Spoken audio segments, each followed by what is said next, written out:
Hello, എല്ലാവർക്കും പുതിയൊരു വീഡിയോയിലേക്ക് സ്വാഗതം. അപ്പോൾ ഇന്നത്തെ വീഡിയോ എന്ന് പറയുന്നത് എൻ്റെ വെയിറ്റ് ലോസ് ജേണിയാണ്. അതായത് ഡെലിവറിക്ക് ശേഷം ആദ്യമായാണ് ഞാൻ ഇത്രയധികം വണ്ണം വെക്കണത്. അപ്പം വണ്ണം വെച്ചാൽ എന്തൊക്കെ പ്രശ്നങ്ങളുണ്ടാകും, ആരൊക്കെ എന്തൊക്കെ പറയും എന്നുള്ള കാര്യങ്ങളൊക്കെ ഞാൻ അനുഭവിച്ചറിഞ്ഞത് ഈ ഒരു സമയത്താണ് കേട്ടോ. അപ്പോൾ അതിൽ കുറേ കാര്യങ്ങളൊക്കെ പറയാനുണ്ട്. അപ്പം ഞാൻ ഈ ഒരു തമ്പനിയിൽ കൊടുത്ത പോലെ ചക്കയെന്നും ആനക്കുട്ടിയെന്നും അതുപോലെ തന്നെ ഇപ്പോൾ കണ്ടാൽ തിരിച്ചറിയില്ലല്ലോ അത്രമാത്രം വണ്ണം വെച്ചുവല്ലോ, അങ്ങനെ കുറേ കമൻറ്റുകൾ കാര്യങ്ങളൊക്കെ ഞാൻ ഈ ഒരു സമയത്ത് കേട്ടിട്ടുണ്ട്. അപ്പം അത്രയ്ക്കും അടിപൊളിയായിട്ടുള്ള ഒരു എന്താ പറയുക, ഒരു ഡെലിവറിക്ക് ശേഷം അത്രയ്ക്കും അടിപൊളിയായിട്ടുള്ള ഒരു സമയമായിരുന്നു. എൻ്റെ മൊത്തത്തിൽ എൻ്റെ ആ ഒരു ഡിപ്രഷനും എല്ലാം കൂടി ചേർന്നിട്ട് അടിപൊളിയായിരുന്നു കേട്ടോ. എനിക്ക് ആ ഒരു സമയം എന്ന് പറയുന്നത് കടന്നു പോകാൻ ഇച്ചിരി പ്രയാസമായിരുന്നു. പക്ഷേ നമ്മളത് അതിജീവിച്ച് മുന്നോട്ട് വരികയാണെങ്കിൽ പിന്നീടുള്ള കാര്യങ്ങളൊക്കെ ഒന്ന് നമുക്ക് തന്നെ കൺട്രോളിലാക്കി മനോഹരമാക്കി കൊണ്ടുപോകാൻ പറ്റും. അപ്പോൾ എൻ്റെ ആ ഒരു ട്രാൻസ്ഫോർമേഷൻ ജേണിയെ കുറിച്ച് പറയാം കേട്ടോ. അതായത് എൻ്റെ ആ ഒരു മാറ്റം ശരിക്കും പറഞ്ഞാൽ ഞാൻ പ്രഗ്നൻ്റ് ആകണ മന്തിന് തൊട്ട് മുന്നേ വരെ, അതായത് ഞാൻ ജൂൺ മാസമാണ് പ്രഗ്നൻ്റ് ആയിട്ടുണ്ടായിരുന്നത്. അപ്പോൾ ഈ ഒരു ജൂണിന് മുമ്പുള്ള മെയ് മാസത്തിൽ ഞാനൊന്ന് നാട്ടിൽ പോയിട്ടുണ്ടായിരുന്നു കേട്ടോ. അപ്പം ഈ നാട്ടിൽ പോകുമ്പോൾ സമയത്ത് എനിക്ക് 53 കിലോയാണ് ഉണ്ടായിരുന്നത്. കല്യാണത്തിൻ്റെ ടൈമിൽ എനിക്ക് 49-50 ഈ ഒരു റേഞ്ചായിരുന്നു എൻ്റെ വെയിറ്റ് എന്ന് പറയുന്നത്. കല്യാണം കഴിഞ്ഞൊരു 3 വർഷം കൊണ്ട് ഞാനൊരു 3 കിലോ കൂടി, അങ്ങനെ 53 കിലോ എനിക്ക് മൊത്തത്തിൽ ആയിട്ടും. അപ്പോൾ അങ്ങനെ ഇരിക്കുന്ന സമയത്താണ് ഈ ഒരു മെയ് മാസത്തിൽ ഞാനൊന്ന് നാട്ടിൽ പോയപ്പോൾ ഒരു 4-5 ദിവസം കണ്ടേ നിന്നിട്ടുള്ളൂ. ഈ ഒരു 4-5 ദിവസം കൊണ്ട് എനിക്കൊരു 3 കിലോ പെട്ടെന്ന് കൂടി. എങ്ങനെ കൂടിയ കാര്യമൊന്നും എനിക്കറിയത്തില്ല കേട്ടോ. എങ്ങനെയോ കൂടി. അങ്ങനെ 56 കിലോ ആയിട്ടാണ് ഞാൻ പിന്നെ ഇങ്ങോട്ടേക്ക് വന്നത്. അപ്പോൾ നെക്സ്റ്റ് മന്ത് തന്നെ ഞാൻ പ്രഗ്നൻ്റ് ആയി. അങ്ങനെ എനിക്ക് പെട്ടെന്നാണ് ആ ഒരു 3 കിലോയും കൂടി ആഡായിട്ട് ഒരു 56 കിലോ ഞാൻ ആകുന്നത് കേട്ടോ. അങ്ങനെ പ്രഗ്നൻസി സ്റ്റാർട്ടിങ് ടൈമിൽ 56 കിലോ, ഡെലിവറി ടൈമിൽ 69 കിലോ. അങ്ങനെ ഞാനൊരു മൊത്തം ഒരു 13 കിലോ ആയിരുന്നു എൻ്റെ വെയിറ്റ് ഗെയിൻ എന്ന് പറയുന്നത്. ഇത് ഡെലിവറി വരെയുള്ള എൻ്റെ ഒരു വെയിറ്റ് ഗെയിനാണ് കേട്ടോ പറയുന്നത്. അപ്പം അങ്ങനെ ഡെലിവറി കഴിഞ്ഞു. ഡെലിവറിക്ക് ശേഷം ഒരു 8 ദിവസം ഞാൻ ഹോസ്പിറ്റലിൽ തന്നെയായിരുന്നു. അപ്പോൾ ഈ ഒരു 8 ദിവസം എന്ന് പറയുന്നത് എനിക്ക് ഒരു 7-8 മാസമൊക്കെ ആയപ്പോഴത്തേക്കും ബോഡി ഫുള്ള് നീരായിട്ടുണ്ടായിരുന്നു. അപ്പോൾ ഈ ഡെലിവറി കഴിഞ്ഞിട്ടും ഈ നീര് ഒന്നും കൂടി കൂടിയതല്ലാതെ കുറഞ്ഞിട്ടുണ്ടായിരുന്നില്ല. എൻ്റെ കാലിലും എൻ്റെ ബോഡി ഫുള്ള് നീരായിരുന്നു. അങ്ങനെ ഡോക്ടർ എന്നോട് പറഞ്ഞു നന്നായിട്ട് നടക്കാൻ പറഞ്ഞു. അങ്ങനെ ഞാൻ രാവിലെയൊക്കെ ഇങ്ങനെ ആ ഒരു എന്താ പറയുക, ഹോസ്പിറ്റലിൻ്റെ ആ ഒരു റൂമിൻ്റെ ഫ്രണ്ടിൽ ഞാനിങ്ങനെ അങ്ങോട്ടും ഇങ്ങോട്ടും തെരാപ്പാര നടക്കുമായിരുന്നു കേട്ടോ. അങ്ങനെ നടക്കുന്ന സമയത്ത് ഈ ഒരു അതിൻ്റെ സൈഡിൽ നമ്മളിങ്ങനെ നടന്നു പോകുന്നതിൻ്റെ സൈഡിൽ വെയിറ്റ് നോക്കുന്ന ആ ഒരു സംഭവം ഉണ്ടായിരുന്നു. അങ്ങനെ ഞാൻ ഓരോ ദിവസം നടക്കാൻ പോകുന്ന സമയത്ത് ഇതിൽ കയറി നിന്ന് നോക്കൂട്ടെ എൻ്റെ വെയിറ്റ് എത്രയാണെന്ന്. അങ്ങനെ 8 ദിവസം കൊണ്ട് ഞാൻ തിരിച്ചു പോരുമ്പോൾ എൻ്റെ വെയിറ്റ് 69-ൽ നിന്ന് 66 കിലോ ആയിട്ടുണ്ടായിരുന്നു. 66 കിലോ കേട്ടോ. അങ്ങനെ അന്നേരം എനിക്ക് ഭയങ്കര സന്തോഷമായിരുന്നു ആ വെയിറ്റ് കുറയുന്നുണ്ട്. അപ്പം ഞാനിനി ഒത്തിരി കഷ്ടപ്പെടേണ്ടി വരുമില്ല ആ ഒരു തിരിച്ചെൻ്റെ വെയിറ്റിലേക്ക് പോകാൻ വേണ്ടി എന്നൊക്കെ പറഞ്ഞ് സന്തോഷിച്ചിങ്ങനെ ഇരിക്കുകയാണ് കേട്ടോ. അപ്പോൾ അത് കഴിഞ്ഞ് തിരിച്ച് വീട്ടിൽ വന്നിട്ട് ഓരോ ദിവസവും ഞാൻ ഉണങ്ങാൻ തുടങ്ങി. അതായത് എനിക്ക് തന്നെ അത് മനസ്സിലായി തുടങ്ങി. അതായത് ഞാൻ ഇട്ടിരുന്ന ആ ഒരു നൈറ്റ്, ആ സമയത്തൊക്കെ നൈറ്റ് എനിക്ക് കുറച്ച് ടൈറ്റായിരുന്നു. പക്ഷേ ഡെലിവറി കഴിഞ്ഞതോടുകൂടി നൈറ്റിയൊക്കെ ലൂസായി തുടങ്ങിയത്, കൈവണ്ണം, അങ്ങനെ നേരത്തെ വയറ് മാത്രമായിരുന്നു നമുക്ക് കൂടുതൽ അങ്ങോട്ട് എന്നെങ്കിൽ ഇപ്പോൾ എൻ്റെ കൈവണ്ണം അങ്ങനെയുള്ള കാര്യങ്ങളൊക്കെ എനിക്കൊന്ന് കുറച്ച് ആ ഒരു സ്ഥലത്തൊക്കെ ഡ്രസ്സ് ലൂസായിട്ട് എനിക്ക് തോന്നി. അത് കൂടാതെ തന്നെ എന്നെ കുളിപ്പിക്കുന്ന ആ ഒരു ചേച്ചി എന്നോട് പറഞ്ഞു തുടങ്ങി കേട്ടോ, അയ്യോ ഓരോ ദിവസം കഴിയുന്തോറും ഇയാളെന്താണ് മെലിഞ്ഞ് വരുന്നത്, അതെന്താ അങ്ങനെ എന്നൊക്കെ എന്നോട് ഇങ്ങനെ ചോദിക്കുന്നുണ്ടായിരുന്നു. അപ്പോൾ അതുപോലെയായിരുന്നു ഒരു 10-15 15 ദിവസം വരേക്കും, ഡെലിവറി കഴിഞ്ഞൊരു 10-15 ദിവസം വരേക്കും ഞാൻ ഓരോ ദിവസം ഉണങ്ങി വന്നുകൊണ്ടിരുന്നു. അപ്പോൾ എനിക്കിത് കാണുമ്പം, അല്ലെങ്കിൽ എന്നോട് ഇത് പറയുന്ന കേൾക്കുമ്പോഴത്തേക്കും എനിക്ക് അത്രയ്ക്കും സന്തോഷം. എനിക്ക് അയ്യോ, അപ്പം ഞാനിനി തടി കുറയ്ക്കാൻ വേണ്ടിയിട്ട് ഒന്നും ചെയ്യേണ്ട, എൻ്റെ വെയിറ്റ്, ഞാൻ വെച്ച വെയിറ്റ് എല്ലാം എനിക്കിപ്പോൾ കുറഞ്ഞുകൊണ്ടിരിക്കുകയാണ്. എനിക്ക് തോന്നണം ഞാനൊരു 61 കിലോ എങ്കിലും ആ ഒരു സമയത്ത് ഇത്രയും ദിവസം കൊണ്ട് ആയിട്ടുണ്ടാകും. അപ്പോൾ എനിക്ക് തോന്നുന്നു ശരീരം ഫുള്ള് നീരായിരുന്നു. അപ്പോൾ ഈ നീര് ഓരോ ദിവസം നമ്മൾ കുളിക്കുന്ന ആ ഒരു എണ്ണതേപ്പും കുളിയും കാര്യങ്ങളൊക്കെ കഴിയുമ്പോഴത്തേക്കും നമുക്ക് ആ ഒരു നീര് പതിയെ കുറഞ്ഞു വന്നിട്ടാണ് അതായിരുന്നു എൻ്റെ ആ ഒരു വെയിറ്റ് എന്ന് എനിക്ക് തോന്നിയത് കേട്ടോ. അപ്പോൾ അങ്ങനെ കുറഞ്ഞു വന്നു. അതുകൂടാതെ നമുക്ക് ആ ഒരു സമയത്ത് എനിക്ക് ഈ ഒരു ഹോസ്പിറ്റലിൽ നിന്ന് നമുക്ക് C-സെക്ഷൻ ആയതുകൊണ്ട് നമുക്ക് മരുന്നും കാര്യങ്ങളൊക്കെ ഉണ്ടായിരുന്നു. അപ്പം അതൊരു എത്രയോ 10-15 ദിവസം അങ്ങനെ ഉണ്ടായിരുന്നു. മറന്നുപോയിട്ട് എത്ര ദിവസമായിരുന്നെന്ന്. അപ്പോൾ അതുവരേക്കും ആ ഒരു മരുന്നുകൾ മാത്രമേ കഴിച്ചിട്ടുണ്ടായിരുന്നുള്ളൂ, അല്ലാണ്ട് പ്രസവരക്ഷാ മരുന്നുകളൊന്നും സ്റ്റാർട്ട് ചെയ്തിട്ടുണ്ടായിരുന്നില്ല കേട്ടോ. അപ്പോൾ അതും കൊണ്ട് ആണ് ഞാൻ അത്രയും ഉണങ്ങി വന്നിട്ടുണ്ടായിരുന്നത്. ഇത് കഴിഞ്ഞ് ഹോസ്പിറ്റലിലെ മരുന്നൊക്കെ കഴിഞ്ഞിട്ട് പിന്നെ ഈ ഒരു പ്രസവരക്ഷാ മരുന്നുകളൊക്കെ ആ ഒരു പകുതിയോട് കൂടി തുടങ്ങിയെന്ന് തോന്നിട്ടോ. അപ്പോൾ അങ്ങനെ തുടങ്ങിയപ്പോഴത്തേക്കും ഞാൻ എഗെയിൻ വെയിറ്റ് വെക്കാൻ തുടങ്ങി. എനിക്ക് എത്ര ഒരു 28 വരേക്കും എനിക്ക് എത്ര വെയിറ്റ് ഉണ്ടെന്ന് എനിക്കറിയില്ല. അതുവരെ ഒന്നും ഞാൻ അങ്ങനെ വെയിറ്റ് ഒന്നും നോക്കിയിട്ടുണ്ടായിരുന്നില്ല കേട്ടോ. ആകെ കൂടി ഞാൻ നോക്കിയിട്ടുണ്ടായിരുന്നത് ആ ഒരു ഹോസ്പിറ്റലിൽ കിടക്കുന്ന സമയത്ത്, ഓരോ ദിവസം ഇങ്ങനെ നടക്കാൻ പോണ സമയത്ത് നോക്കിയിട്ടുള്ളതേ ഉള്ളൂ. പിന്നെ എൻ്റെ ഒരു ഊഹം പറയുകയാണ് കേട്ടോ, ഞാനൊരു 61 കിലോ എങ്കിലും ഞാൻ എത്തിയിട്ടുണ്ട്. അത്രയ്ക്കും ഞാൻ ഉണങ്ങിയിട്ടുണ്ടായിരുന്നു കേട്ടോ ആ ഒരു സമയത്ത്. അങ്ങനെ വീണ്ടും ഞാൻ പതിയെ വെയിറ്റ് വയ്ക്കാൻ തുടങ്ങി. എൻ്റെ ആ ഒരു 28-8 കുഞ്ഞിൻ്റെ 28-8 ഫോട്ടോസൊക്കെ കാണുമ്പോഴത്തേക്കും നിങ്ങൾക്കറിയാം അത്യാവശ്യം വണ്ണം വെച്ചിട്ടുണ്ട്. അതുപോലെ തന്നെ എൻ്റെ വയറ് ഒട്ടും കുറഞ്ഞിട്ടില്ല. അതായിരുന്നു എൻ്റെ ഏറ്റവും വലിയൊരു പ്രത്യേകത എന്ന് പറയുന്നത്.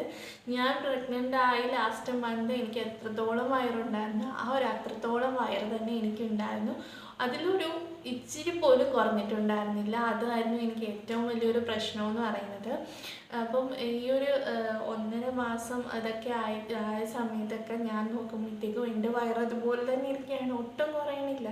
അപ്പം ഇതിൽ വേറൊരു കാര്യം കൂടെ ഉണ്ട് കേട്ടോ, ഞാൻ വയറ് കെട്ടിയിട്ടുണ്ടായിരുന്നില്ല. അപ്പം എനിക്ക് ഒരു എന്നെ നോക്കാൻ നിൽക്കുന്ന ആ ഒരു ചേച്ചി എനിക്ക് വയറ് ഇങ്ങനെ കെട്ടിത്തരുകയൊക്കെ ചെയ്യുമായിരുന്നു. പക്ഷെ ഞാൻ ഡെലിവറി കഴിഞ്ഞ് കിടന്ന സമയം എന്ന് പറയുന്നത് ഫെബ്രുവരിയിലായിരുന്നു എൻ്റെ ഡെലിവറി.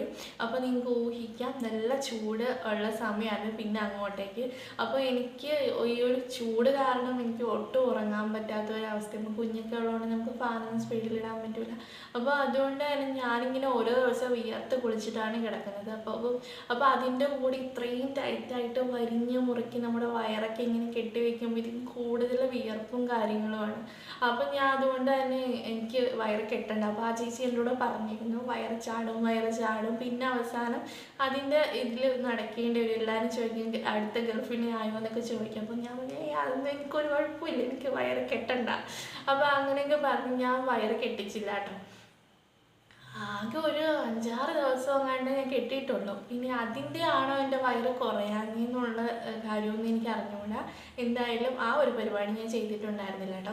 പിന്നെ ഞാൻ ഹോസ്പിറ്റലിൽ 45-ൻ്റെ ചെക്കപ്പിന് പോയപ്പോഴത്തേക്കും എന്നെ ഡോക്ടറോട് ചോദിച്ചിട്ടുണ്ടായിരുന്നു ഈ ഒരു വയറ് കുറയാൻ വേണ്ടിയിട്ട് എക്സസൈസ് എപ്പം മുതൽ സ്റ്റാർട്ട് ചെയ്യാമെന്ന്. അപ്പോൾ ഡോക്ടർ എന്നോട് പറഞ്ഞു 3 മാസം കഴിഞ്ഞതിന് ശേഷം സ്റ്റാർട്ട് ചെയ്യുക, എന്തായാലും എക്സസൈസ് ചെയ്താലേ വയറ് കുറയത്തുള്ളൂ. അപ്പോൾ ഇപ്പോൾ വേണമെങ്കിൽ ഇൻഷേപ്പ് കാര്യങ്ങളൊക്കെ യൂസ് ചെയ്യാമെന്നാണ് ഡോക്ടർ എന്നോട് പറഞ്ഞിരുന്നത് കേട്ടോ. അങ്ങനെ ഞാനിങ്ങനെ ഒരു 3 മാസം ആകണേന്ന് പറഞ്ഞിങ്ങനെ അതിന് വേണ്ടി വെയിറ്റ് ആയിരുന്നു കേട്ടോ. അതായത് ഈ ഒരു വയറ് കാരണം ഞാൻ പിന്നെയും എനിക്ക് നടക്കുമ്പോൾ ഡെലിവറി കഴിഞ്ഞിട്ട് ഞാൻ നടക്കുമ്പോഴും വയറ് പിടിച്ചിട്ടാണ് കേട്ടോ നടക്കുന്നത്. അതായത് ആ ഒരു പ്രഗ്നൻ്റ് ആയിരുന്നതിൻ്റെ ഒരു അതിൽ നിന്ന് അങ്ങോട്ട് പോയിട്ടുണ്ടായിരുന്നില്ല ആ ഒരു വയറ് കാരണം. അപ്പോൾ ഈ വയറും വെച്ച് നടക്കുമ്പോഴത്തേക്കും എല്ലാം ഞാൻ വീണ്ടും പ്രഗ്നൻ്റാണ്. അല്ലെങ്കിൽ ആ ഒരു പ്രഗ്നൻ്റ് ആയിരുന്ന സമയത്ത് എത്രമാത്രം നമ്മൾ സൂക്ഷിച്ച് ഇങ്ങനെ കെയർ ചെയ്ത് നടന്നോ അതുപോലെ തന്നെയാണ് ഞാൻ നടന്നുകൊണ്ടിരുന്നത്. അപ്പോൾ എനിക്ക് എന്തോ ഒരു ഭാരം പോലെയാണ്. അതായത് ഇത്രയും വെയിറ്റ് ഗെയിനുമായി അതുപോലെ തന്നെ എനിക്ക് ആ ഒരു വയറും എല്ലാം കൂടി എനിക്ക് എന്താ പറയുക, എനിക്ക് കുഞ്ഞിനെ എടുത്തുകൊണ്ട് നടക്കാൻ തന്നെ ഭയങ്കര ബുദ്ധിമുട്ടായിരുന്നു. എൻ്റെ കാലെന്ന് പറയുന്നത് കാലിൽ അധികം വണ്ണമില്ലാത്ത ചുള്ളിക്കമ്പ് പോലത്തെ കാലാണ് കേട്ടോ. അപ്പോൾ അതുകൊണ്ട് തന്നെ ഇത്രയും വെയിറ്റ് എന്നെ അങ്ങോട്ട് താങ്ങുന്നില്ല. ഞാൻ കുഞ്ഞിനെയൊക്കെ എടുത്തുകൊണ്ട് നടക്കുമ്പോഴത്തേക്ക് ഇടയ്ക്ക് ഇങ്ങനെ എന്താ പറയുക, ആടി ആടി പോകുമായിരുന്നു കേട്ടോ. അപ്പോൾ അങ്ങനെയൊക്കെയായിരുന്നു എൻ്റെ ഒരു അവസ്ഥ എന്ന് പറയുന്നത്. അപ്പോൾ എങ്ങനെയെങ്കിലും എനിക്ക് ഒരു വണ്ണം കുറഞ്ഞില്ലെങ്കിലും വേണ്ടിയില്ല, എൻ്റെ ഒരു വയറ് കുറയണമെന്ന് എനിക്ക് ഭയങ്കര ഒരു ആഗ്രഹമായിരുന്നു. അത്രയ്ക്ക് എനിക്ക് കുഞ്ഞിനെ എടുത്തുകൊണ്ട് നടക്കാനും എനിക്ക് സ്വയം നടക്കാനും ഒക്കെ ഭയങ്കര ബുദ്ധിമുട്ടായിരുന്നു, ആ ഒരു വയറ് അങ്ങനെ ഇരിക്കുന്ന കാരണം. അപ്പം ഈ ഒരു 3 മാസം വരെ അങ്ങനെ ഞാൻ കാത്തിരുന്നു കേട്ടോ. അപ്പം ഈ ഒരു 3 മാസം കഴിഞ്ഞ ഒരു സമയത്താണ് ഞാൻ ഈ ഒരു ഇത് പറയുന്നത്, ഈ ഒരു ചക്ക എന്നുള്ള ഒരു വാക്ക് കേൾക്കുന്നത് കേട്ടോ. അപ്പം ഞാനത് എൻ്റെ മുന്നത്തെ ആ ഒരു പ്രഗ്നൻസി സ്റ്റോറി എന്നുള്ളൊരു വീഡിയോയിൽ ലാസ്റ്റ് ഞാൻ പറഞ്ഞിട്ടുണ്ടായിരുന്നു. അപ്പോൾ ഇതിൻ്റെ ഒക്കെ ഏറ്റവും അവസാനം അവരെനിക്ക് കണ്ടുപിടിച്ച ഒരു കുറ്റം, ഞാൻ ഡെലിവറിക്ക് ശേഷം അതായത് 3 മാസം കഴിഞ്ഞിട്ടും ഞാൻ ചക്ക പോലെ ഇരിക്കുന്നു എന്നുള്ള ഒരു കാര്യം. അപ്പം ശരിക്കും പറഞ്ഞാൽ ഇപ്പോൾ ഡെലിവറിക്ക് വെച്ച വെയിറ്റ് എന്ന് പറയുന്നത് ഒരു ആദ്യത്തെ മാസം തൊട്ട് ഒരു 9 മാസം വരെയുള്ള ഒരു വെയിറ്റ് ഗെയിനാണത്. അപ്പം നമ്മളെല്ലാവരും അത്യാവശ്യം വണ്ണം വയ്ക്കുന്ന ശരീരപ്രകൃതിക്കാരാണെങ്കിൽ അവർ എത്ര വെയിറ്റ് വേണമെങ്കിലും വയ്ക്കും ഈ ഒരു സമയത്ത്. പിന്നെ വലിയ പ്രശ്നം വരാത്തത് മെലിഞ്ഞ ടൈപ്പ് ഓഫ് ആൾക്കാർക്കാണ്. അവരെയാണ് ഇതൊന്നും വലിയ കാര്യമായിട്ട് ബാധിക്കാത്തത്. എന്നാൽ ഫുഡ് കഴിച്ചാൽ തടി വയ്ക്കുന്ന ശരീരപ്രകൃതക്കാർക്കും അതുപോലെ ഒന്നും കഴിച്ചില്ലെങ്കിലും പെട്ടെന്ന് വെയിറ്റ് ഗെയിൻ ആകുന്ന ആൾക്കാരെ സംബന്ധിച്ചിടത്തോളം ഇതൊരു വലിയ ടാസ്ക്കാണ്. അതായത് നമ്മൾ ഒരുപാട് വണ്ണം വയ്ക്കും ഈ ഒരു സമയത്ത്. അപ്പോൾ അങ്ങനെ ഒരു നമ്മുടെ first month two 9th month വരെയുള്ള ഒരു വെയിറ്റ് ഗെയിനാണ്. അങ്ങനെ പതിയെ സ്ലോ ആയിട്ടാണ് നമ്മൾ ഇത്രയും വെയിറ്റ് വെച്ചിട്ടുണ്ടായിരുന്നത്. അതുപോലെ തന്നെ നമ്മുടെ വയറ് ഓരോ മാസം കൂടുന്തോറുമാണ് പതിയെ ഇങ്ങനെ വലുതായി വരുന്നത്. അപ്പോൾ ഇതൊന്നും ഒറ്റയടിക്ക് സ്വിച്ചിട്ട പോലെ തിരികെ അങ്ങ് ബാക്കിൽ പോകത്തില്ല ഡെലിവറി കഴിഞ്ഞാൽ ഉടനെ. അതായത് വയറ് അന്നേരം ടപ്പേന്ന് പറഞ്ഞിട്ടൊന്നും ഉള്ളിലേക്ക് പോകില്ല. അതുപോലെ തന്നെ നമ്മുടെ വെയിറ്റ് ഈ ഒരു 9 മാസം കൊണ്ട് നമ്മൾ വെച്ച വെയിറ്റ് പെട്ടെന്ന് ഒരു ദിവസം കൊണ്ട് അങ്ങ് ടപ്പേന്നങ്ങ് അലിഞ്ഞങ്ങും പോകത്തൊന്നുമില്ല. എന്നിപ്പോൾ നമ്മൾ മെഷീനൊന്നും അല്ലല്ലോ ഇത്ര പെട്ടെന്ന് ഞാനങ്ങ് എന്താ പറയുക, ആ ഒരു ചക്കയിൽ നിന്നങ്ങ് തിരിച്ച് ഞാൻ എൻ്റെ ആ ഒരു പഴയ വെയിറ്റിലേക്ക് എത്താൻ വേണ്ടിയിട്ട്.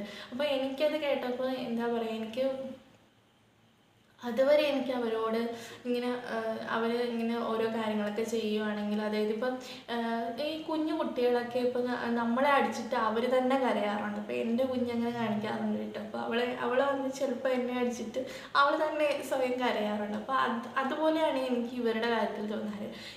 എന്നെ അടിച്ചിട്ട് ഇവർ തന്നെ സ്വയം കരയും, എന്നിട്ട് ഇത് മറ്റുള്ളവരെ അറിയിക്കും. അപ്പം കുറ്റം മൊത്തം എൻ്റെ മണ്ടയിൽ വരുന്ന ഒരവസ്ഥയാണ്. അപ്പോൾ അങ്ങനത്തെ ഒരു ഇതിൽ എന്താ പറയുക, ഇപ്പം ആ ഒരു സമയത്തൊക്കെ എനിക്ക് ഈ ഒരു വാക്ക് എൻ്റെ കൂടെ പറയുന്നതിന് മുൻപ് വരെ ഞാൻ ഇവരോട് മിണ്ടലും കാര്യങ്ങളും ഒക്കെ ഉണ്ടായിരുന്നു കേട്ടോ. എനിക്ക് എന്തൊക്കെ പറഞ്ഞാലും ഇവരെനിക്ക് വേണ്ടപ്പെട്ടവരാണ് എന്നുള്ളൊരു സ്നേഹവും കാര്യങ്ങളും ഒക്കെ എനിക്ക് ഇവരോടുണ്ടായിരുന്നു. പക്ഷേ എപ്പോഴാണോ ഈ ഒരു കാര്യം എൻ്റെ കൂടെ പറയുന്നത്, അതായത് ഡെലിവറി കഴിഞ്ഞ് 3 മാസം കഴിഞ്ഞിട്ടും നീ ഇങ്ങനെ ചക്ക പോലെയല്ലേ ഇരിക്കുന്നത് എന്ന് പറഞ്ഞത് കേട്ട ആ ഒരു ഡേ തൊട്ടിട്ട് ഞാൻ പിന്നെ എനിക്ക് അവരോട് ഒരിക്കലും എനിക്ക് മിണ്ടണം എന്ന് തോന്നിയിട്ടില്ല. ചില കാര്യങ്ങൾ ഇപ്പം നമുക്ക് ഒരാളോട് ദേഷ്യം വരുമ്പോൾ എന്ത് വേണമെങ്കിലും പറയാം, പക്ഷെ അത് അവരെ അങ്ങനെ അത്രയും കീറി മുറിക്കുന്നതാവില്ല.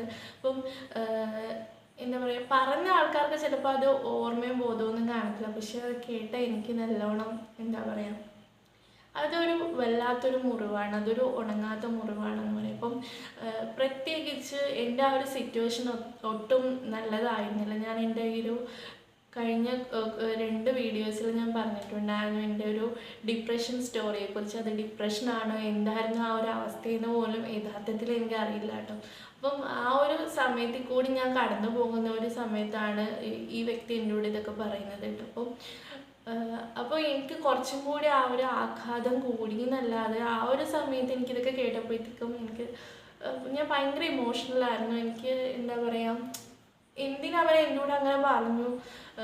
ഇപ്പം പ്രത്യേകിച്ച് ഒരു അമ്മയായി എന്താ പറയുക, നമ്മൾ ഇപ്പം നമ്മുടെ കുഞ്ഞിന് വേണ്ടിയിട്ടാണ് നമ്മൾ ഫുഡ് കഴിക്കുന്നതും എല്ലാ കാര്യങ്ങളും ചെയ്യുന്നതും. ഇപ്പം നമ്മൾ ആ ഒരു സമയത്ത് ഞാനൊട്ടും കെയർ അല്ലായിരുന്നു കേട്ടോ. അപ്പോൾ എൻ്റെ ശരീരം വണ്ണം വെച്ച് എനിക്ക് ആകെ ഈ ഒരു വണ്ണം കാരണം എനിക്ക് ബുദ്ധിമുട്ടുകളുണ്ടായത് കൊണ്ട് എനിക്ക് വണ്ണം കുറയ്ക്കണമെന്നല്ലാതെ എനിക്ക് എൻ്റെ പഴയ ശരീരത്തിലേക്ക് എത്രയും വേഗം പോകണം അല്ലെങ്കിൽ ആ ഒരു തിരിച്ച് ഇതിലേക്ക് എത്തണം എന്നൊന്നും എനിക്ക് അങ്ങനെ തോന്നിയിട്ടില്ല കേട്ടോ.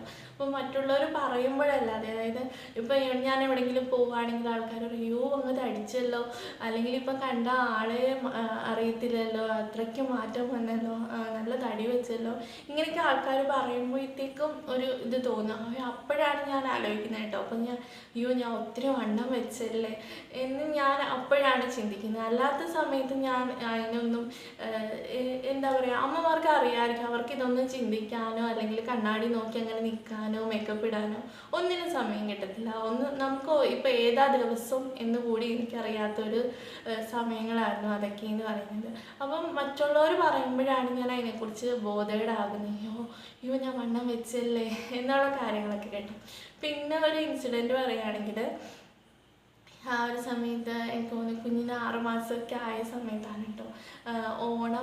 ഓണത്തിൻ്റെ ആ ഒരു സമയമാണ് കേട്ടോ. അപ്പോൾ ഞങ്ങൾ ഡ്രസ്സ് എടുക്കാൻ വേണ്ടിയിട്ട് പോയി. അപ്പം ഡ്രസ്സ് എടുക്കാൻ വേണ്ടിയിട്ട് ഓരോ ഷോപ്പിലും കയറി. ഞാൻ പറയുന്നത് വെസ്റ്റേൺ വെയർ ആണ്.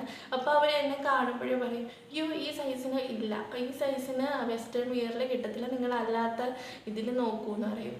അപ്പോൾ ഇത് അതെന്താണ് വെസ്റ്റേൺ വെയറിൽ ഇല്ലേ, ഞാൻ അത്രയ്ക്കും വണ്ണം വെച്ചോന്നാണ് കേട്ടോ ഞാൻ ചിന്തിക്കുന്നത്. അങ്ങനെ ഞങ്ങൾ ഒരുപാട് കടകളിൽ ആ ഒരു സമയത്ത് കയറി ഇറങ്ങി.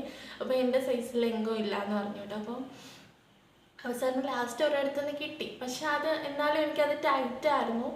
പിന്നെ ഇപ്പോൾ എനിക്കത് എന്താ പറയുക, അത് ലൂസാണ് കേട്ടോ. അപ്പോൾ അന്ന് അതെനിക്ക് ഇച്ചിരി ടൈറ്റായിരുന്നു, ഇന്നതെനിക്ക് ലൂസാണ്. അപ്പോൾ അതായിരുന്നു അവസ്ഥ. അതുപോലെ തന്നെ എന്താ പറയുക, വേറെ ഞാനൊരു ദിവസം വീടിൻ്റെ ഫ്രണ്ടിൽ സിറ്റ് ഔട്ടിൽ ഇങ്ങനെ കുഞ്ഞിനെയും കൊണ്ട് ഇരിക്കാനുണ്ട്. അപ്പോൾ ആ ഒരു സമയത്തൊക്കെ എനിക്ക് എൻ്റെ പഴയ ഡ്രസ്സുകളൊന്നും പാകമാകാത്തതുകൊണ്ട് തന്നെ ഞാൻ നൈറ്റിയാണ് സ്ഥിരം വീട്ടിൽ ഇട്ടുകൊണ്ടിരുന്നത്. അപ്പോൾ അതുവരേക്കും എനിക്ക് നൈറ്റി എന്ന് പറഞ്ഞാൽ ഭയങ്കര അലർജി ആയിരുന്നു കേട്ടോ. ഞാൻ പറയും ഞാൻ ഒരിക്കലും നൈറ്റി ഇടത്തില്ല, ഞാൻ ഡെലിവറിക്ക് വേണ്ടി ഹോസ്പിറ്റലിൽ പോകുമ്പോൾ അല്ലെങ്കിൽ 28 വരേക്കും 2 നൈറ്റി ഇടുമെന്നല്ലാതെ പിന്നെ അതിന് ശേഷം ഞാൻ ഉപയോഗിക്കത്തില്ല എന്നൊക്കെ പറഞ്ഞിരുന്ന ഒരാളാണ് കേട്ടോ ഞാൻ. പക്ഷേ ഈ ഒരു വെയിറ്റും ബോഡിയുടെ ഈ ഒരു സ്ട്രക്ചർ മൊത്തം മാറിയതുകൊണ്ട് തന്നെ എനിക്ക് നൈറ്റി ആയിരുന്നു കംഫർട്ട്, അല്ലെങ്കിൽ ഒരു എന്താ പറയുക, ഒരു വല്ലായ്മ തോന്നാതിരിക്കാൻ നൈറ്റി ആയിരുന്നു നല്ലതെന്ന് എനിക്ക് തോന്നി. അപ്പോൾ അതുകൊണ്ട് തന്നെ ഞാൻ നൈറ്റി ആയിരുന്നു ആ ഒരു സമയത്തൊക്കെ ഇട്ടുകൊണ്ടിരുന്നത് കേട്ടോ. പിന്നെ ഞാനങ്ങനെ എന്താ പറയുക, എൻ്റെ ഒരു അവസ്ഥ ഞാൻ എന്ന് പറഞ്ഞിട്ടുണ്ട്, ഞാൻ അങ്ങനെ ഡെയിലി കുളിക്കാൻ എനിക്കൊന്നിനും ഒരു താല്പര്യവും കാര്യങ്ങളൊന്നും, ഒന്നിനും സമയവും ഇല്ല, താല്പര്യവും ഇല്ലായിരുന്നു കേട്ടോ. അപ്പോൾ അതുകൊണ്ട് തന്നെ ഞാൻ മുടിയിൽ ജട എടുക്കില്ല, മുടി എങ്ങനെയെങ്കിലുമൊക്കെ ഇങ്ങനെ ചീകത്തൊന്നുമില്ല കേട്ടോ, മുടി എങ്ങനെയെങ്കിലുമൊക്കെ മേലെ കെട്ടി വയ്ക്കും, അങ്ങനെയൊക്കെയാണ്. ഒന്നും ഒരുങ്ങത്തൊന്നുമില്ല, ഒന്നും ചെയ്യത്തില്ല കേട്ടോ. ഞാൻ ഏത് കോലത്തിലാണോ ആ ഒരു കോലത്തിൽ തന്നെ ഇങ്ങനെ ഇരിക്കത്തേ. അപ്പോൾ അങ്ങനെ ഞാനൊരു വല്ലാത്ത കോലത്തിലിങ്ങനെ വീടിൻ്റെ സിറ്റൗട്ടിൽ ഇങ്ങനെ കുഞ്ഞിനെ കൊണ്ട് ഇരിക്കുകയാണ് കേട്ടോ. അപ്പം ദൂരേന്നൊരു മാമ വന്നോട്ടോ. അപ്പോൾ ആൾ വന്നിട്ട് ഇങ്ങനെ എൻ്റെ അടുത്തേക്ക് വരികയാണ് കേട്ടോ. വരുമ്പോഴത്തേക്ക് ആ ചേച്ചി ഇവിടെ ഇരിക്കുകയാണോ എന്നൊക്കെ ചോദിച്ചിട്ടാണ് കേട്ടോ വരുന്നത്. അപ്പം ഞാൻ ചേച്ചി അപ്പോഴത്തേക്കും അതിൻ്റെ അടുത്ത ആളെത്തിയപ്പോഴത്തേക്കും പറഞ്ഞു അയ്യോ സോറി കേട്ടോ, സോറി മോളെ, ഞാൻ വിചാരിച്ചു അമ്മയാണ് അവിടെ ഇരിക്കുന്നതെന്നൊക്കെ പറഞ്ഞിട്ട് ആളങ്ങ് തിരിച്ചു പോയി കേട്ടോ.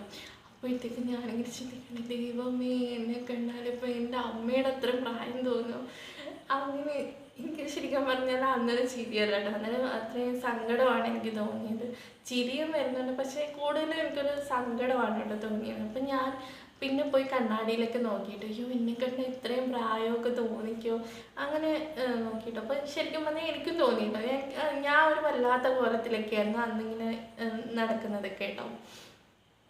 അപ്പം പിന്നെ ഞാൻ ശ്രദ്ധിച്ചു തുടങ്ങിയിട്ടോ എന്നെ. ഞാൻ ഓരോ ദിവസം കണ്ണാടിയിലൊക്കെ നോക്കാൻ തുടങ്ങി. അപ്പോൾ എങ്ങനെയെങ്കിലും വെയിറ്റ് കുറയ്ക്കണം. അപ്പോൾ ഈ വെയിറ്റ് കുറയ്ക്കണം എന്നുള്ളത് എനിക്ക് മെയിനായിട്ട് മറ്റുള്ളവർ പറഞ്ഞത് കൊണ്ടല്ല കേട്ടോ തോന്നിയിട്ടുണ്ടെങ്കിൽ, എനിക്കൊരു ആ ഒരു വെയിറ്റിൽ ഞാൻ ഓക്കെ അല്ലായിരുന്നു. എനിക്ക് എന്താ പറയുക, എനിക്കൊന്നും സമാധാനമായിട്ട് കുനിയാനോ അല്ലെങ്കിൽ ഒരു ജോലിയും ചെയ്യാൻ പറ്റത്തില്ലായിരുന്നു. എന്ന് വെച്ചാൽ ആ ഒരു വെയിറ്റ്, ആ ഒരു വയറ് കാരണം ഭയങ്കര ഒരു ബുദ്ധിമുട്ടായിരുന്നു കേട്ടോ. അപ്പോൾ എങ്ങനെയെങ്കിലും വെയിറ്റ് കുറയ്ക്കണം എന്നത് തന്നെയായിരുന്നു എൻ്റെ ഒരു തീരുമാനം എന്ന് പറയുന്നത്. അത് മറ്റുള്ളവർ പറഞ്ഞിട്ടൊന്നും തോന്നിയതല്ല കേട്ടോ. അങ്ങനെ ഞാൻ പതിയെ എക്സസൈസ് കാര്യങ്ങളൊക്കെ സ്റ്റാർട്ട് ചെയ്തിട്ടുണ്ട്. അപ്പോൾ ഈ ഒരു 3 മാസത്തിന് ശേഷം ഡോക്ടർ എക്സസൈസ് വയറ് കുറയാനുള്ള എക്സസൈസ് ചെയ്യാമെന്ന് പറഞ്ഞുകൊണ്ട് തന്നെ ഞാൻ ഇതിനു മുൻപ് യൂട്യൂബിൽ നോക്കി വയറിന് കുറയാനുള്ള എക്സസൈസൊക്കെ കണ്ടുവച്ചിരുന്നു. അപ്പോൾ ഞാൻ 3 മാസം കഴിഞ്ഞ ശേഷം അത് പതിയെ സ്റ്റാർട്ട് ചെയ്തു. പക്ഷേ എനിക്ക് ഒരു വശത്ത്, അതായത് വലത്തേ സൈഡിൽ ആ ഒരു സ്റ്റിച്ചിൻ്റെ അവിടെ പെയിനും കാര്യങ്ങളും ഒക്കെ വന്നു തുടങ്ങി. അപ്പോൾ ഞാൻ സ്റ്റോപ്പ് ചെയ്തോട്ടു. അപ്പോൾ എനിക്ക് പേടിയായി തുടങ്ങി. കൂടാതെ തന്നെ കുഞ്ഞിന് ഫീഡ് ചെയ്യുന്നുണ്ട്. അപ്പോൾ അതിൽ പ്രശ്നങ്ങളൊന്നും വരില്ല. കുഞ്ഞിന് ഫീഡ് ചെയ്യുന്നതിന് എന്താ ഞാൻ ഈ എക്സസൈസും കാര്യങ്ങളൊക്കെ ചെയ്യുന്നതുകൊണ്ട് അതുകൊണ്ട് എന്തെങ്കിലും പ്രശ്നം ഉണ്ടാകുമോ എന്നൊക്കെ എനിക്കൊരു ഭയങ്കര ഒരു പേടിയായിരുന്നു കേട്ടോ. അപ്പോൾ അതുകൊണ്ട് കുഞ്ഞിന് 6 മാസം ആയ ശേഷം, അതായത് ചോറൂണൊക്കെ കഴിഞ്ഞ ശേഷം വീണ്ടും ഞാൻ എക്സസൈസ് സ്റ്റാർട്ട് ചെയ്തു. അപ്പോൾ അത്യാവശ്യം എന്താ പറയുക, ഈ ഒരു വയറ് കുറയാനുള്ളതും ഫുൾ ബോഡി വെയ്റ്റ് കുറയാനുള്ള എക്സസൈസും കാര്യങ്ങളൊക്കെയാണ് കേട്ടോ ഞാൻ സ്റ്റാർട്ട് ചെയ്തുകൊണ്ടിരുന്നത്.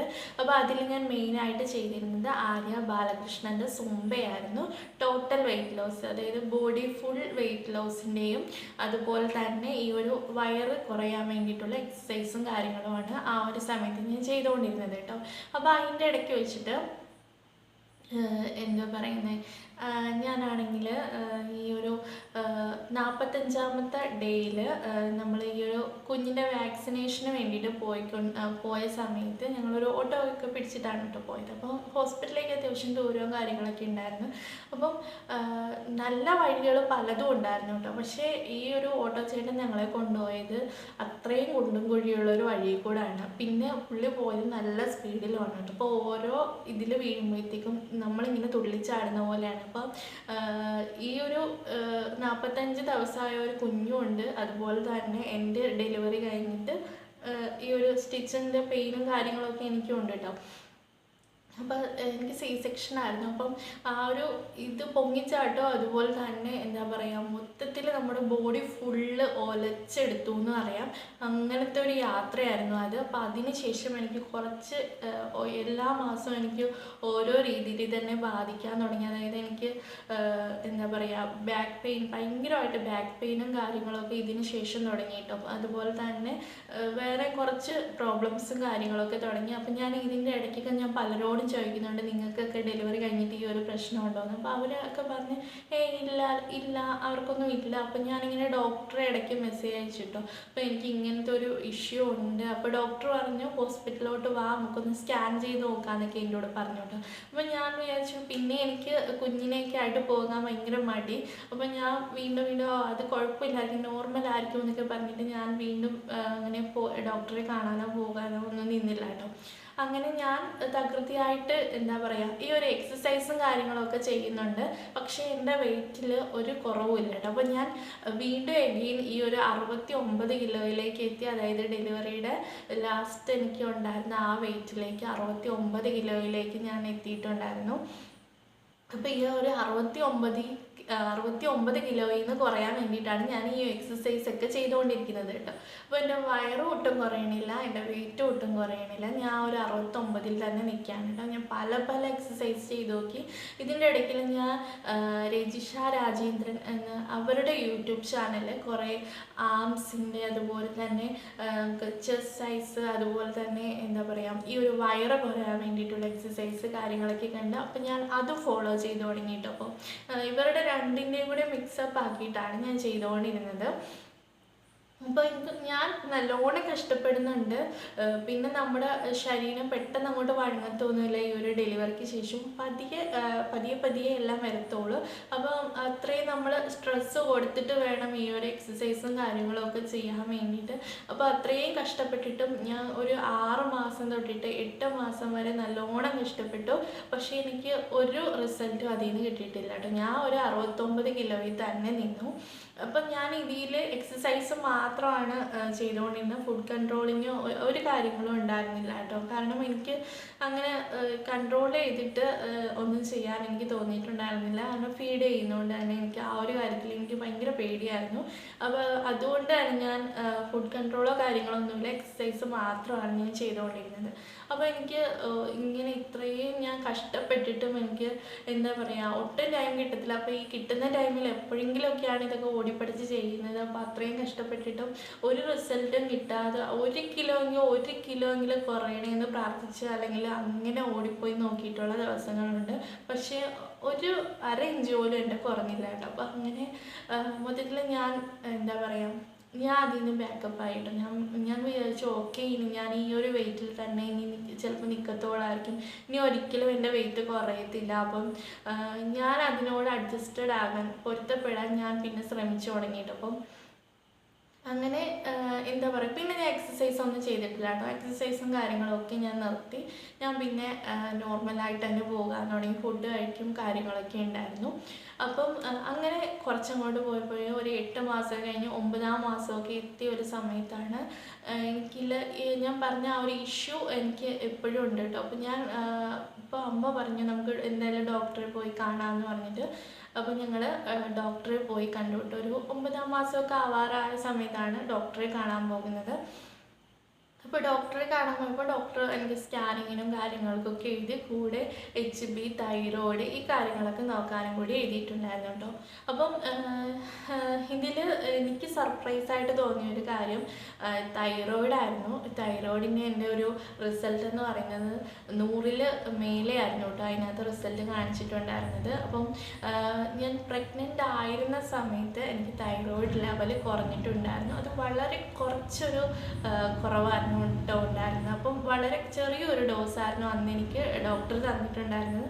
അതും കുഞ്ഞിന് വേണ്ടിയിട്ട് എൻ്റെ ശരീരത്തിൽ ഇല്ലാത്തതുകൊണ്ട് എക്സ്ട്രാ തരുന്നതാണെന്നൊക്കെ പറഞ്ഞിട്ടാണ് ആ ഒരു സമയത്ത് എനിക്ക് തന്നിട്ടുണ്ടായിരുന്നത് കേട്ടോ. അത് ഞാൻ ഒരു 4-5 മാസമൊക്കെ ഞാൻ കഴിച്ചിട്ടുള്ളൂ. പിന്നെ അത് നോർമലായി, പിന്നെ അത് സ്റ്റോപ്പ് ചെയ്യാനും ഉണ്ടായിരുന്നത്. പക്ഷേ ഈ ഒരു ഡെലിവറിക്ക് ശേഷം, അതായത് നമ്മൾ പ്രഗ്നൻ്റ് ആയിരിക്കുന്ന സമയത്ത് ഇപ്പോൾ നമുക്ക് ഷുഗർ വന്നാലോ തൈറോയ്ഡ് വന്നാലോ വേറെ എന്തെങ്കിലുമൊക്കെ ഇഷ്യൂസ് വന്നാൽ അത് നമുക്ക് ഡെലിവറിക്ക് ശേഷം നമുക്കത് ലൈഫ് ലോങ് ഉണ്ടാകും. അതിന് നമ്മൾ മെഡിസിൻ കഴിക്കണം എന്നൊരു കാര്യം ഞാൻ ആ ഒരു സമയത്താണ് കേട്ടോ മനസ്സിലാക്കുന്നത്. അപ്പം എൻ്റെ ഈ ഒരു തൈറോയിഡിൻ്റെ റിസൾട്ട് കാണിച്ചുമ്പോൾ ഡോക്ടർ എന്നോട് പറഞ്ഞു, ചിലപ്പോൾ നമുക്കിത് ലൈഫ് ലോങ് എടുക്കേണ്ടി വരും, ചിലപ്പം നിർത്താൻ പറ്റുമായിരിക്കും, അതൊന്നും പറയാൻ പറ്റത്തില്ല, എന്തായാലും മെഡിസിൻ എടുക്കൂ. അങ്ങനെ ഒരു ഹൈ ഡോസ് മെഡിസിനൊക്കെ തന്നാണ് വിട്ടത് കേട്ടോ. അപ്പോൾ അതിൻ്റെ കൂടെ തന്നെ ഡോക്ടർ എന്നോട് ഒരു കാര്യം പറഞ്ഞു, ഈ ഒരു ഗുളിക നിങ്ങൾ സ്റ്റാർട്ട് ചെയ്യുമ്പോഴത്തേക്കും വണ്ണം കുറച്ചൊന്ന് കുറയും, കൂടാതെ എക്സസൈസും സ്റ്റാർട്ട് ചെയ്തോളൂ എന്ന് എന്നോട് പറഞ്ഞു കേട്ടോ. പിന്നെ ഡയറ്റോ കാര്യങ്ങളോ ഒന്നും ചെയ്യല്ലേ, എക്സസൈസ് മാത്രം എന്നാണ് കേട്ടോ എന്നോട് ഡോക്ടർ പറഞ്ഞത്. ഡോക്ടർ ഇത് പറഞ്ഞപ്പം ഈ ഒരു മെഡിസിൻ കഴിച്ചു കഴിഞ്ഞാൽ കുറച്ച് വണ്ണം കുറയുമെന്ന് പറഞ്ഞപ്പോഴത്തേക്ക് എനിക്ക് സത്യം പറഞ്ഞാൽ എനിക്ക് എന്താ പറയുക, ഇതൊന്നും കുറയത്തില്ല, ഞാൻ എന്തോരം കഷ്ടപ്പെട്ടതാണ്. അപ്പോൾ അങ്ങനത്തെ ഒരു ഇതാണ് കേട്ടോ എനിക്ക് തോന്നിയത്. വെറുതെ ഇപ്പോൾ ഡോക്ടർ അങ്ങനെ പറഞ്ഞു എന്ന് പറഞ്ഞാൽ ഇതൊന്നും സംഭവിക്കാൻ പോകുന്നില്ല എന്നൊരു തോട്ട് തന്നെയായിരുന്നു എനിക്ക്. അങ്ങനെ ഒരു പ്രതീക്ഷയില്ല കേട്ടോ എനിക്ക്. അങ്ങനെ ഞാൻ വീട്ടിൽ വന്നു, മെഡിസിൻ സ്റ്റാർട്ടാക്കി. ഒരു 5 ദിവസം ഞാൻ ആ ഒരു തൈറോയിഡിൻ്റെ ഗുളിക കഴിച്ചു കേട്ടോ. 5-ാമത്തെ ഡേയിൽ ഞാൻ വെറുതെ, എനിക്ക് തോന്നി എന്തോ ഒരു മാറ്റം എൻ്റെ ശരീരത്തിലുണ്ടായിന്ന്. ഞാൻ വെറുതെ ഒന്ന് കയറി വെയിറ്റ് നോക്കിയപ്പോഴത്തേക്കും എൻ്റെ ഒരു 2 കിലോ കുറഞ്ഞു കേട്ടോ. എനിക്ക് ശരിക്കും പറഞ്ഞാൽ ആ ഒരു ദിവസം എനിക്ക് വിശ്വസിക്കാൻ വയ്യ, എങ്ങനെ എൻ്റെ വെയിറ്റ് കുറഞ്ഞു. ഞാൻ ഒന്നും ചെയ്തിട്ടില്ല, അതായത് ഞാൻ അത്രയും നാൾ എക്സസൈസ് ചെയ്തപ്പം പോലും എൻ്റെ ഒരു കാല് പോലും കുറഞ്ഞിട്ടില്ലാത്തത് എനിക്ക് 2 കിലോ എങ്ങനെ കുറഞ്ഞു ഈ ഒരു 5 ദിവസം കൊണ്ട്. അപ്പോൾ എനിക്ക് ശരിക്കും പറഞ്ഞാൽ ഡോക്ടർ പറഞ്ഞ ആ ഒരു കാര്യം സംഭവം അത് വർക്കാവുമെന്ന് എനിക്ക് മനസ്സിലായിട്ട്. അതായത് ഈ ഒരു തൈറോയിഡിന് ഇഷ്യൂ ഉള്ള ആൾക്കാർക്ക്, അതായത് എനിക്ക് തൈറോയ്ഡ് കുറവാണ് കേട്ടോ. അപ്പം ഈ ഒരു തൈറോയിഡിൻ്റെ ഇഷ്യൂ ഉള്ള ആൾക്കാർക്ക് കുറവായിരുന്നാലാണ് എന്നെനിക്ക് തോന്നുന്നു പെട്ടെന്ന് വണ്ണം വയ്ക്കും. ഇവരുടെ ശരീരം അങ്ങനെയാണ്, ഇവർക്ക് ആ ഒരു പ്രശ്നമാണ് ഉണ്ടാകുന്നത്. അതുപോലെ തന്നെ തൈറോയ്ഡ് അങ്ങ് കൂടിയിരുന്നാൽ പെട്ടെന്ന് മെലിയും, അങ്ങനെയാണെന്ന് തോന്നുന്നു അതിൻ്റെ ആ ഒരു ഇത്. ഡോക്ടർ എന്നോട് പറഞ്ഞത് എന്തായാലും എനിക്ക് വണ്ണം കുറയുമെന്നാണ് കേട്ടോ മെഡിസിൻ എടുക്കുമ്പോൾ. അപ്പോൾ അതുപോലെ തന്നെ എൻ്റെ വെയിറ്റ്, ഞാൻ ഒന്നും ചെയ്യാതെ തന്നെ എൻ്റെ വെയിറ്റ് കുറഞ്ഞു കേട്ടോ, ഒരു 2 കിലോ കുറഞ്ഞു കേട്ടോ. അപ്പോഴത്തേക്കും എനിക്ക് എന്താ പറയുക, എനിക്ക് ഭയങ്കര ഒരു സന്തോഷം. അപ്പം ഇനി ഇത് വർക്കാവും എന്നെനിക്ക് തോന്നിയിട്ട്. അപ്പം ഞാൻ ഗൂഗിളിൽ സെർച്ച് ചെയ്തു, തൈറോയ്ഡ് കുറഞ്ഞാൽ എന്തൊക്കെ ഇഷ്യൂസ്, എന്തൊക്കെ ലക്ഷണങ്ങളാണുള്ളത് എന്നൊക്കെ നോക്കിയതിൽ ഈ ഒരു പൊണ്ണത്തടി ഉണ്ടാകും എന്നുള്ള ഒരു കാര്യം ഞാൻ അതിനകത്ത് കണ്ടു. ശരിക്കും പറഞ്ഞാൽ എനിക്ക് ഇത്രയും കാലം ഞാൻ അധ്വാനിച്ചിട്ടും എൻ്റെ വണ്ണം കുറയാത്തതിൻ്റെ റീസൺ ഈ ഒരു തൈറോയ്ഡ് ആയിരുന്നു എന്നുള്ള ഒരു കാര്യം ഞാൻ അപ്പോഴാണ് കേട്ടോ തിരിച്ചറിയുന്നത്. അപ്പം എന്നെപ്പോലെ പലരും ഉണ്ടാകും, അതായത് ചിലപ്പോൾ നിങ്ങൾക്ക് ഉള്ളത് വേറെ എന്തെങ്കിലും ഇഷ്യൂ ആയിരിക്കും. അപ്പം ഇത് ഈ ഒരു ഡെലിവറി ടൈമിൽ അല്ലെങ്കിൽ നിങ്ങൾ പ്രഗ്നൻ്റ് ആയിരുന്ന സമയത്ത് നിങ്ങൾക്ക് വന്ന് കൂടിയതാകാം. അപ്പോൾ അതിന് ശേഷം അത് മാറാത്തത് കൊണ്ട് നമുക്ക് ആ ഒരു വണ്ണം കുറയാത്തതും ആകാം കേട്ടോ. അങ്ങനെ കാര്യങ്ങളൊക്കെ വരാം ഇതിൻ്റെ ഇടയ്ക്ക്. അപ്പം ഞാൻ ഇത്ര കാലം അധ്വാനിച്ചിട്ടും എൻ്റെ വെയിറ്റ് കുറയാതിൻ്റെ റീസൺ ആ ഒരു തൈറോയിഡായിരുന്നു കേട്ടോ. അങ്ങനെ ഞാൻ ഡോക്ടർ പറഞ്ഞതുപോലെ തന്നെ ഞാൻ എക്സസൈസ് സ്റ്റാർട്ട് ചെയ്തു.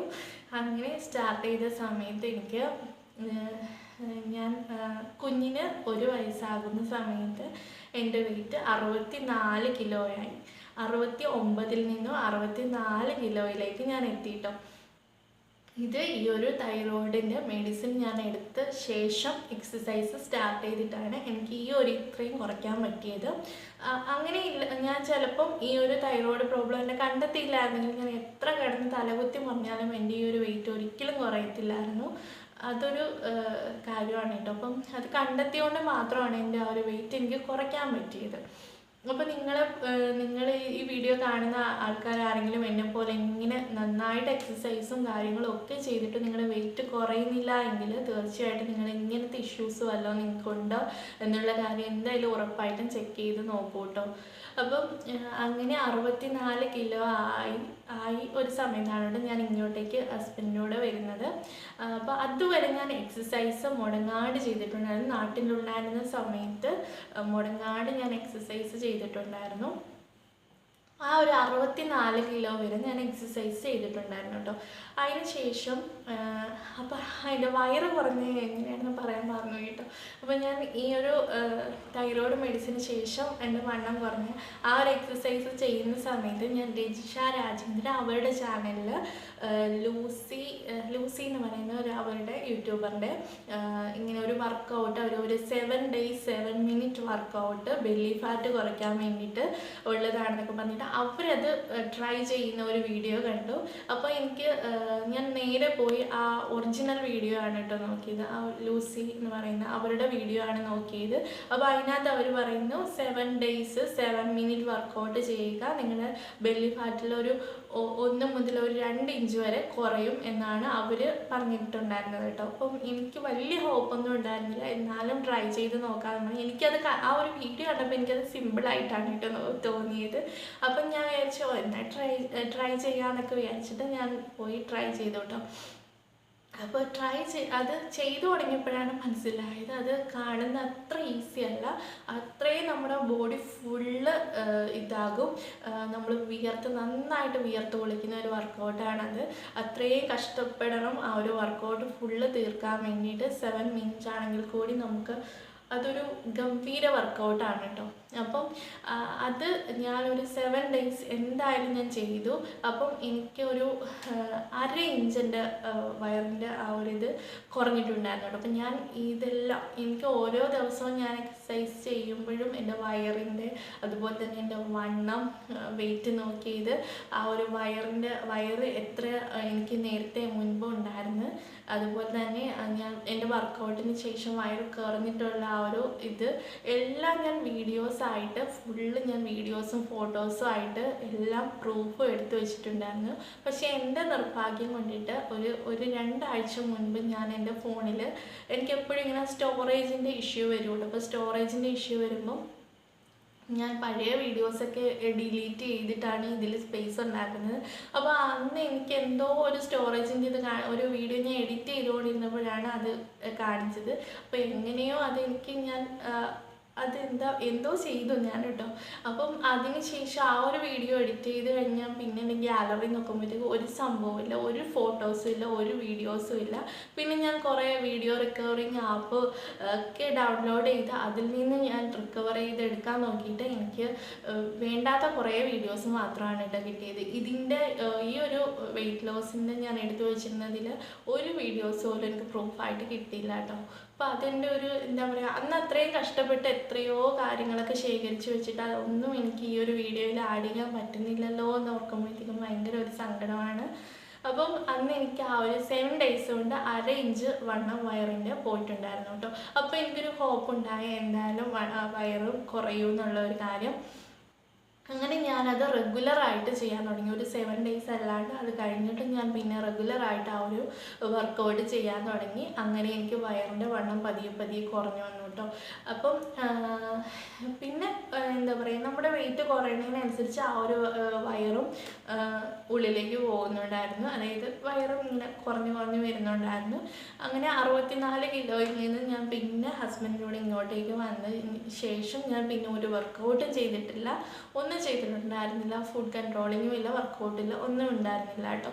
പക്ഷേ എനിക്ക് ആ 64 നിന്ന് ഞാൻ ഒന്നും ചെയ്യാതെ ഒരു 2 മാസം ഇവിടെ നിന്നിട്ട് ഞാൻ തിരിച്ച് നാട്ടിൽ ചെന്നപ്പോഴത്തേക്കും എൻ്റെ വെയിറ്റ് എന്ന് പറയുന്നത് 59 കിലോയായിരുന്നു. അപ്പോൾ അത്രയും വെയിറ്റ് വീണ്ടും ഞാൻ ഒന്നും ചെയ്യാതെ ഇരുന്ന സമയത്ത്, പക്ഷേ ഞാൻ തൈറോയിഡിൻ്റെ മെഡിസിൻ എടുക്കുന്നുണ്ട് കേട്ടോ. അപ്പം ആ ഒരു സമയത്ത് ഒന്നും ചെയ്യാണ്ട് തന്നെ എനിക്ക് അത്രയും കൂടി വെയിറ്റ് എൻ്റെ കുറഞ്ഞിട്ടുണ്ടായിരുന്നു. ഇപ്പോഴത്തെ എൻ്റെ വെയിറ്റ് 59 കിലോയാണ്. എൻ്റെ ഇതിന് മുൻപ് ഡെലിവറിക്ക് പ്രഗ്നൻ്റ് ആവണതിന് മുമ്പ് എനിക്കുണ്ടായിരുന്ന വെയിറ്റ് 53 കിലോയായിരുന്നു. അപ്പോൾ ആ ഒരു ഇനിയും എനിക്ക് ഒരുപാട് കുറയ്ക്കാൻ കിടക്കുകയാണ്. പക്ഷേ ഞാനിപ്പോൾ ഹാപ്പിയാണ് കേട്ടോ. ഈ ഒരു 59 കിലോയിൽ എൻ്റെ ശരീരം എന്താ പറയുക, എനിക്കിപ്പോൾ നടക്കണേണ്ടോ അതിൻ്റെ കുഞ്ഞിനുമായിട്ട് ഉള്ള കാര്യങ്ങൾക്ക് ഒന്നിനും എനിക്കൊരു എന്താ പറയുക, അത്രയ്ക്കും എനിക്ക് വെയിറ്റ് ഉണ്ട് എന്നുള്ളൊരു ബുദ്ധിമുട്ട് എനിക്കിപ്പം തോന്നില്ല. ഇപ്പം ഞാനൊരു ഒത്തിരി ഫ്രീ ആയ പോലെയാണ് തോന്നുന്നത്. അത്രയും വണ്ണത്തിൽ നിന്ന് നമ്മൾ ഇത്രയ്ക്കും ചുരുങ്ങുമ്പോഴത്തേക്കും അത്രയും ഫ്രീ ആയ പോലെയാണ് തോന്നുന്നത്. അപ്പോൾ അതുകൊണ്ട് തന്നെ എനിക്ക് ഇനി പഴയ ആ ഒരു വെയിറ്റിലേക്ക് എത്തണം എന്നൊക്കെ ആഗ്രഹമുണ്ട്. പക്ഷേ അതിനായിട്ട് കഠിനമായിട്ട് ശ്രമിക്കാനൊന്നും ഞാനില്ല. കാരണം ഈ ഒരു വെയിറ്റിലും ഞാൻ ഓക്കെയാണ് കേട്ടോ. അപ്പം അങ്ങനെയായിരുന്നു എൻ്റെ ഒരു വെയിറ്റ് ലോസ് ജേർണി എന്ന് പറയുന്നത്. അപ്പം ഞാൻ ഏതൊക്കെ വർക്കൗട്ടാണ് ചെയ്തിട്ടുണ്ടായിരുന്നത് ആ ഒരു വർക്കൗട്ടിൻ്റെ ഡീറ്റെയിൽസും കാര്യങ്ങളും ഒക്കെ ഡിസ്ക്രിപ്ഷൻ ബോക്സിൽ കൊടുത്തേക്കാം. അപ്പോൾ നിങ്ങൾ ആർക്കെങ്കിലുമൊക്കെ ആവശ്യമുണ്ടെങ്കിൽ നിങ്ങൾ കയറി എന്തായാലും തീർച്ചയായിട്ടും ചെയ്ത് നോക്കും. അതുപോലെ തന്നെ ഇനി എത്ര എക്സസൈസും ഡയറ്റും ഒക്കെ നിങ്ങൾ ഫോളോ ചെയ്തിട്ടും നിങ്ങളുടെ വെയിറ്റ് കുറയണില്ല എന്നുണ്ടെങ്കിൽ തീർച്ചയായിട്ടും നിങ്ങൾ തൈറോയിഡോ അങ്ങനെയുള്ള കാര്യങ്ങൾ ഹെൽത്ത് വൈസ് നിങ്ങൾക്ക് എന്തെങ്കിലും ഒരു ഇഷ്യൂ ഉണ്ടോ, ഈ ഒരു വണ്ണം വെക്കുന്ന എന്തെങ്കിലും ഒരു ഇഷ്യൂ ഉണ്ടോ എന്നുള്ള കാര്യം കൂടെ ഒന്ന് ചെക്ക് ചെയ്ത് നോക്കൂട്ടോ. അപ്പോൾ അതിൻ്റെ എന്തെങ്കിലും ഒരു കാരണം ഉണ്ടെങ്കിൽ, ഇപ്പോൾ എന്നെപ്പോലെ തൈറോയിഡോ കാര്യങ്ങളൊക്കെ ഉണ്ടെങ്കിൽ നിങ്ങൾ അത് കണ്ടുപിടിച്ച് കഴിഞ്ഞാൽ അതിൻ്റെ മെഡിസിൻ എടുത്തു കഴിഞ്ഞാൽ നിങ്ങൾക്ക് അതിൻ്റെ ഒരു സൊല്യൂഷൻ കിട്ടും. അപ്പം അത്രയാണ് എനിക്ക് ഈ ഒരു വീഡിയോയിൽ പറയാനുള്ളത് കേട്ടോ. ഏറ്റവും അവസാനം എനിക്കൊരു കാര്യം കൂടി പറയാനുണ്ട്. ഡെലിവറി കഴിഞ്ഞ ആൾക്കാരോട് നിങ്ങളെന്താ പറയുക, നിങ്ങൾ കുറച്ചെങ്കിലും ഒരു പരിഗണന അവരോടൊരു ഇത്തിരിയെങ്കിലും ഒരു മനുഷ്യത്വം കാണിക്കണം കേട്ടോ. അപ്പം അവർ ഒരു 9 മാസക്കാലം കൊണ്ട് അത്രയും എന്താ പറയുക, അവരുടെ കുഞ്ഞിന് വേണ്ടിയിട്ടാണ് അവരെല്ലാം ഫുഡ് കഴിക്കുന്നതാണെങ്കിലും ഒക്കെ അവർ ആ ഒരു വെയിറ്റ് ഗെയിൻ ഉണ്ടാകുന്നതൊക്കെ അവരുടെ കുഞ്ഞിന് ഒരു ആരോഗ്യമുള്ളൊരു കുഞ്ഞിന് വേണ്ടിയിട്ടാണ്. അപ്പം അത്രയും ആറ്റുനോറ്റിരുന്നൊരു കുഞ്ഞിനെ അവർ ഗർഭം ധരിച്ചു പ്രസവിച്ച് അത് കഴിഞ്ഞിട്ട് ഈ കുഞ്ഞിനെ നമ്മൾ എന്താ പറയുക പാലുകുട്ടിയൊക്കെ വളർത്തണ്ടേ. അപ്പോൾ അവർ അതിനനുസരിച്ച് അവർ ഫുഡ് കഴിക്കണം. അപ്പോൾ ഡെലിവറി കഴിഞ്ഞതുകൊണ്ട് അവരിനി ഫുഡ് കഴിക്കേണ്ട പട്ടിണി കിടക്കുമെന്ന് നിങ്ങൾ പറയില്ല കേട്ടോ. അതുപോലെ തന്നെ അവർ പ്രസവരക്ഷ മരുന്നുകളും കാര്യങ്ങളൊക്കെ എടുക്കുന്നവർക്ക് എടുക്കാം കേട്ടോ. ഇപ്പം ഞാൻ കഴിച്ച അത്രയും ഫുഡ് വേറൊരാൾ കഴിച്ചിട്ടില്ല. എനിക്ക് പേഴ്സണലി അറിയാവുന്ന ഒരാളാണ് കേട്ടോ.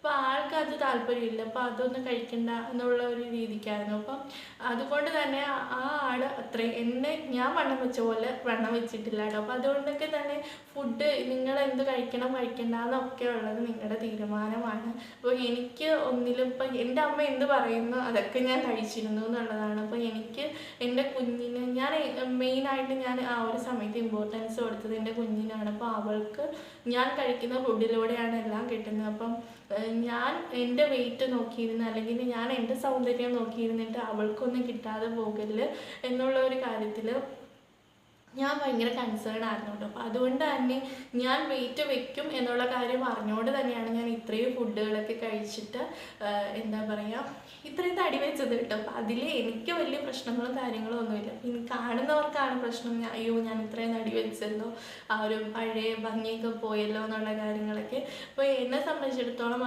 ഞാൻ ഓക്കെ ആയിരുന്നു.